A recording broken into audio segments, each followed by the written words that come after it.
Imagine a coastline suddenly painted black, not by the night, but by a suffocating tide of oil, and trapped in the middle of it, thousands of penguins who had no idea their world was about to change forever.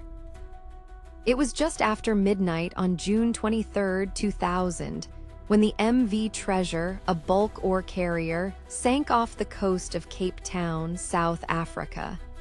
It was carrying 1,300 tons of oil, and as the ship went down, that oil began to leak into the ocean. Within hours, a dark, toxic slick spread toward Robben Island and Dassin Island, home to the largest colonies of African penguins in the world. Nearly half the entire global population lived there. And as the sun rose, the first penguins began waddling into the poison. Their waterproof feathers became heavy, clogged, useless. They couldn't swim, they couldn't hunt. They were slowly freezing, starving, and drowning in plain sight. To the scientists and rangers watching, it felt like the end. The African penguin was already in decline. This spill could wipe them out for good. But what happened next would become one of the most ambitious and unexpected wildlife rescue operations ever attempted. This is the story of how thousands of volunteers raced against time to save a species from an oily grave. To understand why this spill was so catastrophic, you have to first understand the African penguin itself. These aren't the penguins of the Antarctic ice. They're birds of warm beaches and rocky shores, adapted to the sunny coasts of Namibia and South Africa. For centuries, they thrived, millions of them. But by the late 20th century, their numbers had plummeted. Overfishing had reduced their main food source, sardines and anchovies. Habitat destruction pushed them out of nesting sites, and then there was the constant threat of oil. The waters around the Cape are some of the busiest shipping lanes in the world, and chronic, small oil spills were already stressing the population. The African penguin was classified as endangered. They were hanging on, but barely. Then the Treasure sank, and suddenly 20,000 penguins were covered in oil. That's when the rescue began. Phase 1 was the collection. Volunteers and experts flooded the beaches. They worked day and night, carefully capturing oil-soaked birds. It wasn't easy. Penguins are strong, they bite, and they're terrified. But one by one, they were placed into cardboard boxes and driven to a makeshift rescue center, an old warehouse converted into a penguin hospital. Inside, it was organized chaos. Thousands of birds in boxes lined up in rows. The first task, rehydrate them. Many were weak, stressed, and thirsty. Then came the cleaning. This was a delicate, painstaking process. Each penguin had to be washed by hand in a series of tubs. First, a degreaser to break down the crude oil.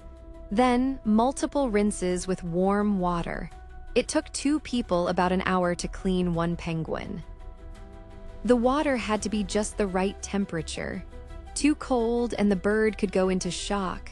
Too hot and their skin could burn. And all the while, the rescuers had to be gentle. The penguins were fragile, their morale low. You could see it in their eyes. They didn't understand what was happening. They just knew they were captive and they were scared. But as the oil washed away, something shifted. You could see the light return to their eyes. Their feathers fluffed up. They began to preen. They started to look like penguins again. But cleaning them was only half the battle. They also had to be fed.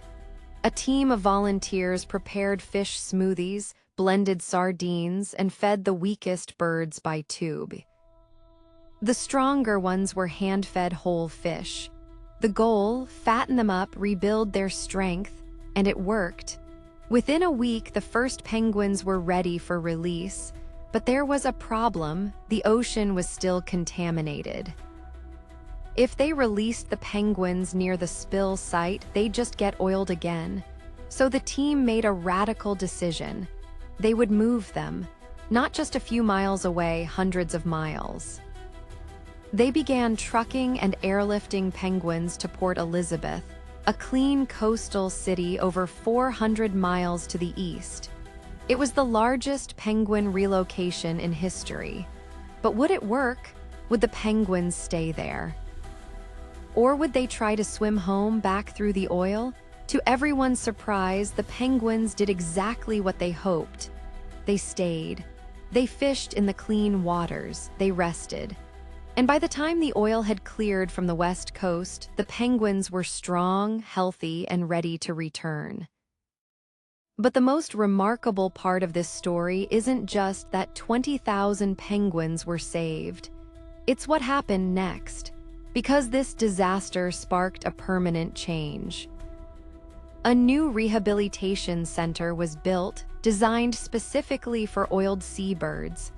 An emergency response network was formalized, and a simple but brilliant idea was put into practice: penguin sweaters. Volunteers began knitting tiny wool sweaters for oiled penguins. It sounds cute, and it is, but it's also practical. The sweaters keep the birds warm before they're cleaned, and they prevent them from ingesting oil while preening. It's a small innovation that's since saved countless birds. Today, the African penguin is still endangered. Their population continues to face threats, not just from oil, but from food scarcity and climate change. But the legacy of the treasure spill isn't just a story of rescue, it's a story of readiness. Because of that event, the world is better prepared. Response times are faster. Rehabilitation is more effective. And when the next spill happens, and it will, there's a system in place, a memory in motion. A memory of thousands of people standing knee-deep in oily water, determined to give these brave little birds a second chance. Have you ever witnessed an animal rescue or wanted to help in a crisis? Share your story in the comments. We read every one. And for more incredible tales of survival against the odds, subscribe to Rare Species.